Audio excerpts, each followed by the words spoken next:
Hey, this is Rafael. I just recently had a live and I had a really great conversation with people that were there. I really appreciate when people come on and they have discussions around their current situation at work.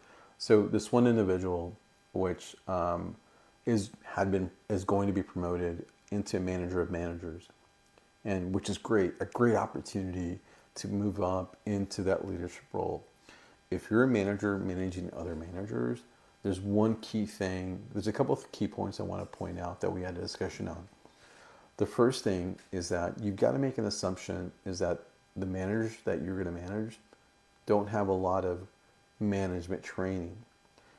You know what? In my experience, that's always been a data point. If you go to Gallup.com and download the State of the American Manager, 8 out of 10 managers don't have the right training. You have to make that assumption and begin the process of training them to your expectations. The first thing you have to do is begin listening. And what I definitely recommend as soon as you can is set up a weekly meeting, either on a Monday or Friday, and talk about a couple things. Build out the agenda.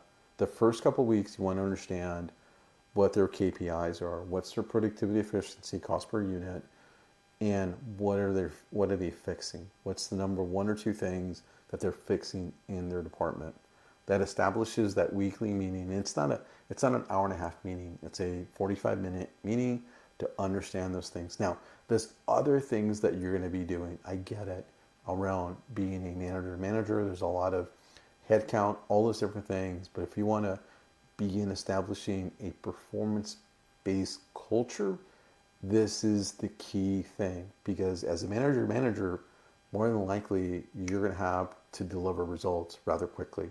If you're talking to your boss and they hired you to be in that role, you're going to have to deliver results rather quickly. When I say quickly, within 60 days or so. So again, this right here establishes that performance-based meeting so you can talk about those things. That's the second thing.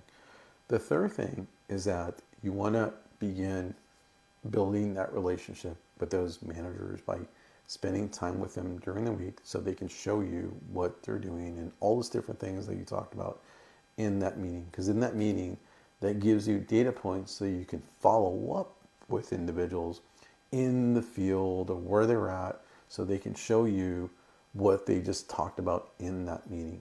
So that gives you a little bit of context around that. So again, those are the two things that I definitely recommend to get started with.